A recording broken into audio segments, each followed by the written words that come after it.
सकारात्मक सोच को आओ सारे भारत में फैलाए, सकारात्मक ऊर्जा का आओ सब में संचार कराएं। ऐसा ना हो कि हम अपनी जिम्मेदारी भूल न जाएं, क्यों इंतजार करें हम किसी का, आओ एक मशाल जलाए। जय हिंद। पॉजिटिव मीडिया की टीम जो है वो इस वक्त भोजपुर ज़िला के कसाब गांव में है, जो एक बहुत बड़ा गांव है और यहाँ पर कृषि प्रधान गांव कह सकते हैं, क्योंकि ज़्यादातर जो रोज़ी रोटी का साधन है वो कृषि है। बावजूद इसके गाँव में प्रतिभाओं की कमी नहीं है। यही दिखाने का प्रयास जो है पॉजिटिव भारत उदय ग्लोबल मूवमेंट कि जो ग्रामीण प्रतिभाएं हैं उनसे आपको रूबरू कराएं। तो हमारे बीच एक युवा जिनका नाम है विवेकानंद जी। विवेकानंद जी से मिलवाने का ख़ास कारण ये है कि टेक्निकली ये साउंड हैं, गांव में रहकर ही जो इनके हाथ में हुनर है वो बड़ा लाजवाब है। तो कैसे उस मुकाम तक वो पहुँचे, कैसे ये सक्सेस स्टोरी बनती है कि हुनरमंद के रूप में अपनी इन्होंने पहचान बना ली है और काफ़ी लोग आते हैं इनके पास। आरा में भी इन्होंने वर्कशॉप खोला, काम किया वहाँ पे, और जगह जगह जो है लोगों की मदद भी करते हैं। गांव में तो आप जानते हैं कि लोगों की मदद हो जाती है अगर ऐसे हुनरमंद युवा हों तो Vivekananda ji, RJS positive media की ओर से आपको बहुत बहुत बधाई। और ये बताएं कि आपने पढ़ाई लिखाई कहाँ की, कितनी की, और उसके बाद ये हुनर कैसे सीखा, कैसे आपके दिमाग में आया कि हमें, क्योंकि टेक्निकली कोई कहीं से ट्रेनिंग लेना पड़ता है, कैसे कुछ संभव हुआ बताइए। तो हम 2003 में ग्रेजुएशन कंप्लीट कर लिए। इसके बाद नौकरी का तो समस्या सभी जगह है, तो हम सोचे कि थोड़ा अपना इलेक्ट्रिक पहले से हम बचपन से इलेक्ट्रिक में मन लगता था। तो आरा में एक उमा इलेक्ट्रॉनिक इंस्टीट्यूट का ब्रांच खुला 2001-2 के आसपास में, और बहुत पहले से था। 2002 या 3 में मुझे पता चला। तो ग्रेजुएशन के बाद हमने उसमें एडमिशन लिया। उसमें 2 कोर्स चलता था, इलेक्ट्रिक और इलेक्ट्रॉनिक्स, DAR और DE, और उसका फ़ीस 5500 रुपया था 1 साल का। तो 1 साल में उसमें ये शर्त था कि एक बार में एक लड़का DAR करेगा या तो DE करेगा। लेकिन हम सर से रिक्वेस्ट किए कि हम एक ही साल में दोनों कोर्स कंप्लीट करेंगे। तो बोले ऐसा संभव नहीं है। हम बोले संभव है। बोले पढ़ाई साथ मेरा पढ़ाई कंप्लीट हो गया है। तो 2 घंटा हमारा थ्योरी चलता था, 2 घंटा प्रैक्टिकल चलता था, और हर 12 सेमेस्टर का मतलब कोर्स था। हर महीने 1 सेमेस्टर का एग्ज़ाम होता था। तो मैं और मेरे गांव का एक लड़का, दोनों आदमी उसमें एडमिशन कराए थे, दोनों पढ़ते थे साथ ही। तो हम लोगों ने बढ़िया पढ़ाई किया, और वहाँ पे कंपटीशन होता था तो वहाँ फर्स्ट प्राइज़ मिलता था। तो जो क्या कुछ सीखना पड़ा उसमें, क्या चीज़ था? आपने दोनों कोर्स किया? बेसिक, उसमें दोनों कोर्स के लिए आपको बेसिक फंडामेंटल, जिसे आपको ट्रांजिस्टर के बारे में, रेजिस्टेंस के बारे में, वो बेसिक कोर्स होता है जो आपको प्लस, पॉजिटिव, निगेटिव और फेज न्यूट्रल का कनेक्शन, वो जो कंपोनेंट का जानकारी है वो पहले बेसिक में आता है। तो आपने ग्रेजुएशन जो है साइंस से किया है? नहीं, आर्ट्स से किया। आप आर्ट्स से किए? तो ज्योग्राफी ऑनर्स था मेरा। ज्योग्राफी ऑनर्स था, लेकिन फिजिक्स कब पढ़ा आपने? ये फिजिक्स तो 10th तक पढ़ा था। वो काम आया आपके? जी, काम आया। तो फिर इलेक्ट्रिकल भी, और दूसरा कोर्स कौन सा था? DA और DE। हाँ। इलेक्ट्रिकल में और DAR में आ गया आपका ये इलेक्ट्रॉनिक्स। हाँ, तो वो भी सीखा आपने? TV, AC, fridge. अच्छा, हार्डवेयर वगैरह? नहीं, हार्डवेयर नहीं, वो मतलब हार्डवेयर तो अलग आ गया। वो हार्डवेयर का कोर्स उसमें नहीं होता था। ये हार्डवेयर, टीवी रिपेयरिंग वगैरह? हाँ, TV रिपेयरिंग वगैरह, इसके बाद उसमें VCR चलता था, हाँ, रेडियो चलता था, DVD चलता था। तो उसको अब वो कोर्स बंद हो गया सब, रंगीन टीवी। इसके बाद तो हम लोगों के समय में पुराना वाला टीवी था, अब तो LED आ गया, LCD आ गया, वो सब कोर्स वहाँ नहीं चलता था। नहीं चलता था ना, तो फिर आगे आगे आपने नए ज़माने में नया रोज़ नया नया चीज़ आता है। खोलने के बाद या किसी सीनियर टेक्नीशियन के बाद खोलने के बाद वहाँ हम लोग देख लेते हैं कि उसका प्रोसेस क्या है, उसका काम करने का तरीका क्या है।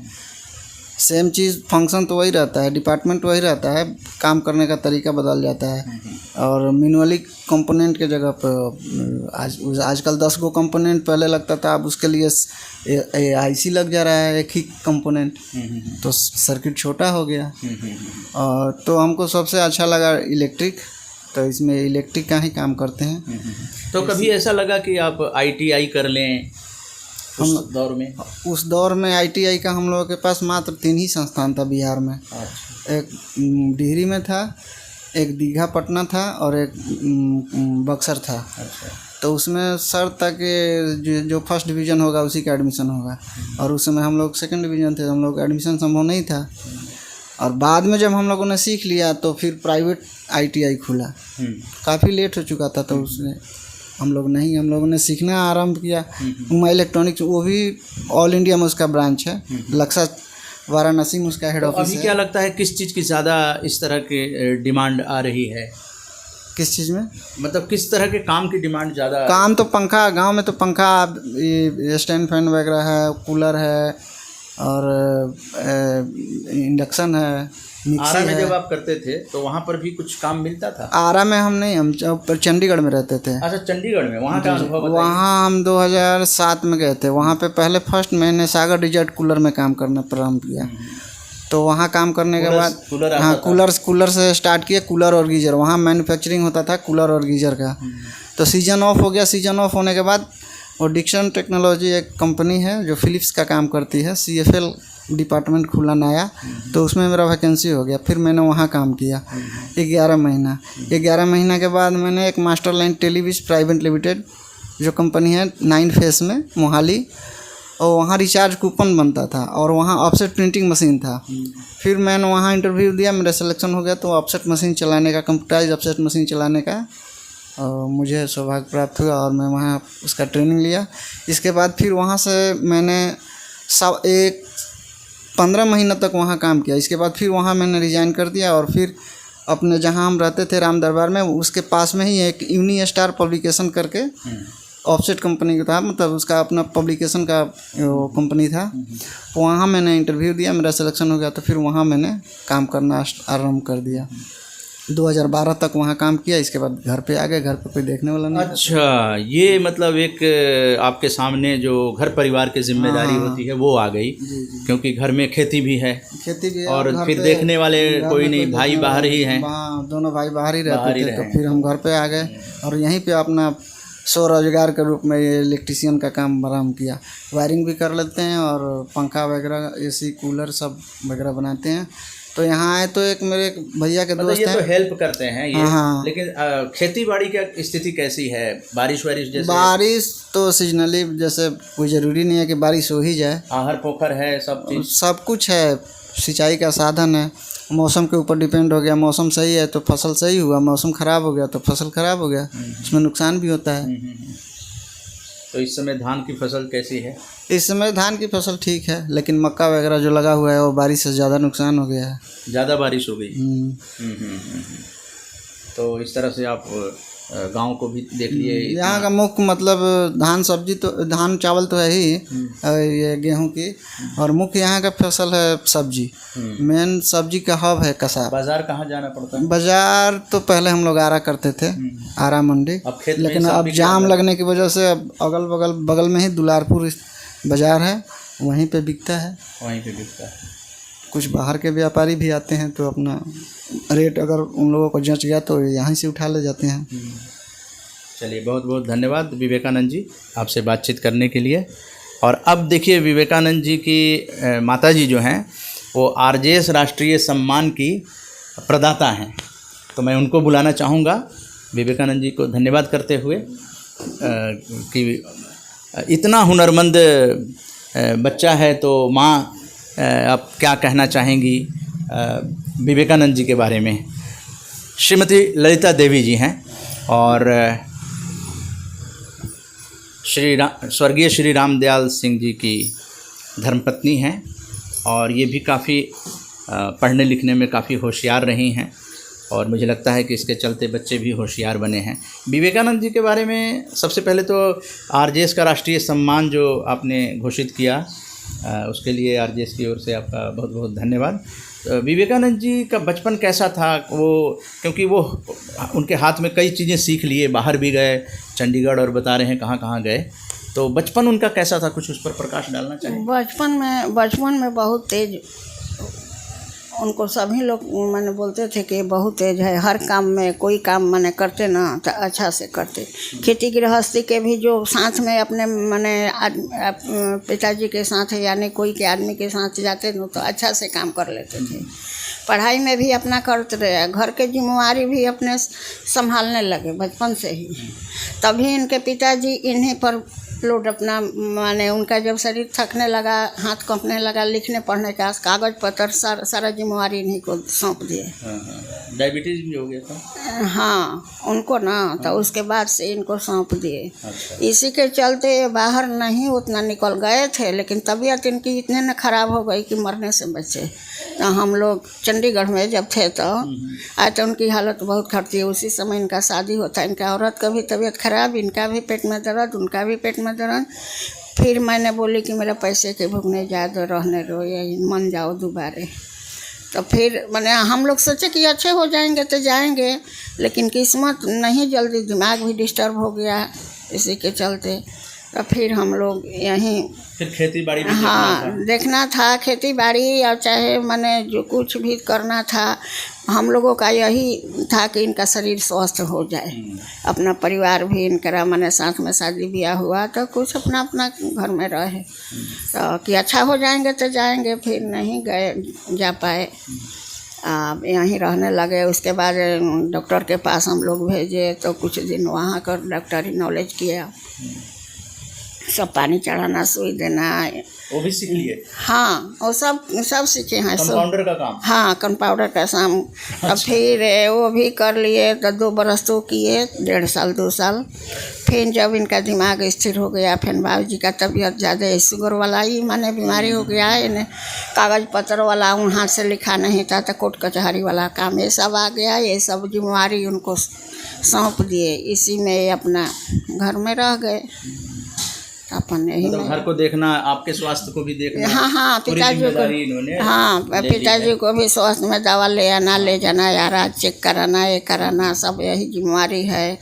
फिर एक बच्ची हुई, इसका भी तबीयत खराब हुआ। फिर इनकी औरत के भी तबीयत हमेशा जब ना तब ये ऑपरेशन तो 2-3 दिन हो गया। अब इसी के चलते बाहर नहीं निकल पाए, यही उलझन में।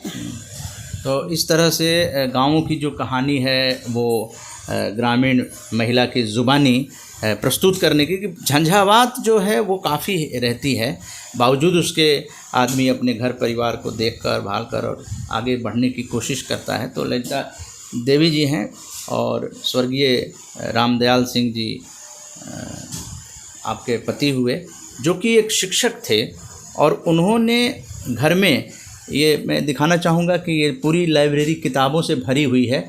आजकल बहुत कम होता है ऐसा कि आप ऊपर स्वर्गीय रामदयाल सिंह जी की तस्वीर लगी हुई है, ये फ़ोटो ऊपर लगी हुई है, स्वर्गीय रामदयाल सिंह जी शिक्षक जो रहे हैं।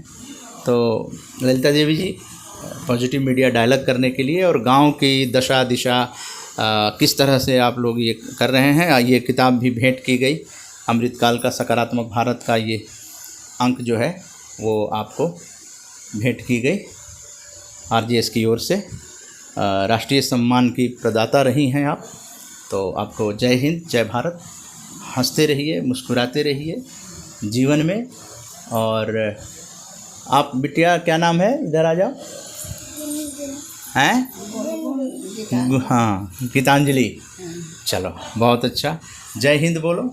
जय हिंद, जय भारत। ऐसे जय हिंद, हाँ जय हिंद।